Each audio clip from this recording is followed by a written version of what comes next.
ऐसी एक्ट्रेस जिसकी real life ही उसकी रियल लाइफ स्क्रिप्ट बन गई। मौसमी चटर्जी बॉलीवुड का वो चमकती सितारा जिसने 1967 में बालिका वधू से अपने करियर की शुरुआत की, लेकिन उन्हें क्या पता था कि जिस फिल्म ने उन्हें सिल्वर स्क्रीन पर पहचान दी वही उनकी जिंदगी की कहानी बन जाएगी। फिल्मों की तरह उनकी शादी भी नाबालिग उम्र में हुई। वो कमसीन उम्र में एक बच्चे की मां भी बन गई, लेकिन फिर जिंदगी ने एक ऐसा मोड़ लिया कि उनकी मां होने की काबिलियत पर लोगों ने सवाल उठाना शुरू कर दिया। उनकी अपनी बेटी से मिलने की इजाजत तक छीन ले गई। वो एक्ट्रेस जिसने रोटी कपड़ा और मकान, अनुराग, स्वर्ग नर्क जैसी फिल्मों में अपनी बेमिसाल अदाकारी से लाखों दिलों को जीता, वही मौसमी चटर्जी अपनी बेटी की मृत्यु की दुआ मांगने पर मजबूर हो गई। आइए आज की कहानी में मौसमी चटर्जी की जिंदगी के उन अनछुए पलों को टटोलते हैं।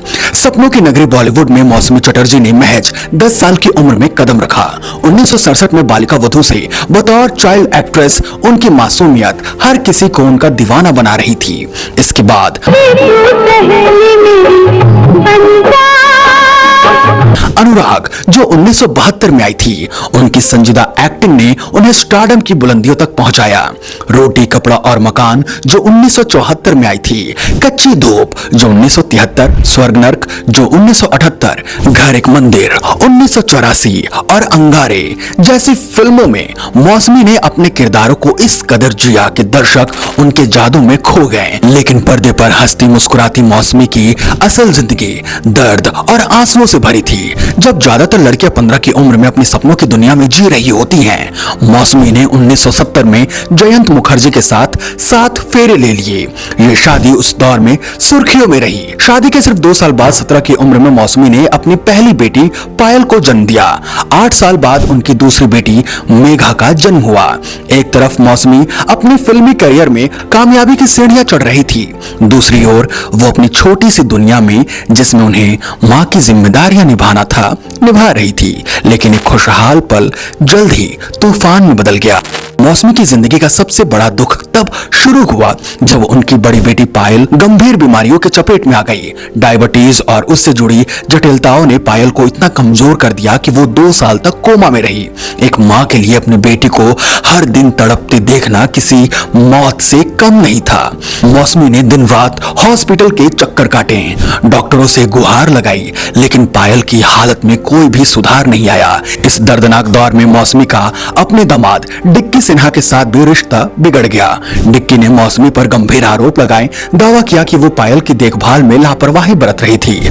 मौसमी ने इन आरोपों को झूठा और अफवाह करार देते हुए कहा, मेरी बेटी मेरी जान थी, मैं उसके लिए अपनी जिंदगी दांव पर लगा सकती थी। लेकिन हालात इतने खराब हो गए कि मौसमी को अपनी बेटी से मिलने तक के लिए रोक दिया गया। अपनी बेटी को बचाने के लिए मौसमी ने कोर्ट की चौखट तक दस्तक दी। उन्होंने कोर्ट में बताया कि पायल का इलाज ठीक से नहीं हो रहा था। मौसमी ने यह दावा किया कि डिक्की और उनके परिवार ने न सिर्फ पायल की देखभाल में कोताही बरती है, बल्कि उन्हें अपनी बेटी से मिलने के लिए भी रोका है। एक इंटरव्यू में मौसमी की आंखें नम हो गई जब उन्होंने कहा, मैंने अपनी बेटी के लिए हर मंदिर, हर मस्जिद, हर गुरुद्वारे में सिर झुकाया, लेकिन मेरी बेटी को मुझसे छीन लिया गया। पायल की हालत दिन प्रतिदिन बिगड़ती जा रही थी और एक वक्त ऐसा आया जब मौसमी का दिल इतना टूट चुका था कि वो अपनी बेटी की मृत्यु की दुआ मांगने लगी। मैं नहीं चाहती थी कि मेरी बेटी और तड़पे। मैंने भगवान से कहा कि उसे अपने पास बुला लो। मौसमी ने रोते हुए एक इंटरव्यू में बताया, ये शब्द सुनकर कौन सा दिल नहीं रोएगा। 2019 में पायल ने इलाज के दौरान इस दुनिया को अलविदा कह दिया। इस खबर ने मौसमी को अंदर तक तोड़ दिया। लेकिन दुख की बात यह थी कि पायल की मृत्यु के बाद भी विवादों का सिलसिला खत्म नहीं हुआ। डिक्की ने यह दावा किया कि मौसमी अपनी बेटी को आखिरी बार देखने तक नहीं आई थी। वही मौसमी ने बताया कि अस्पताल का बिल ना चुकाए जाने की वजह से पायल की डेड बॉडी को मुर्दा घर में ही रखा गया। एक मां के लिए इससे बड़ा दुख और क्या हो सकता है कि वो अपनी बेटी का आखिरी दीदार भी ना कर पाए। स्वर्ग नर्क में अपने किरदार से रिश्तों की गहराई दिखाने वाली, घर एक मंदिर में परिवार की ताकत बयां करने वाली, रोटी कपड़ा और मकान में जिंदगी की सच्चाई उजागर करने वाली मौसमी, उनकी असली जिंदगी इन किरदार किरदारों से पहचानी जा सकती है। मौसमी चटर्जी की ये कहानी सिर्फ एक एक्ट्रेस की नहीं बल्कि एक ऐसी माँ की है जिसने जिंदगी के सबसे कठिन इम्तिहान को हिम्मत के साथ झेला। इस तमाम जानकारी को आपके लिए जुटाया है प्रिंस ओझा ने।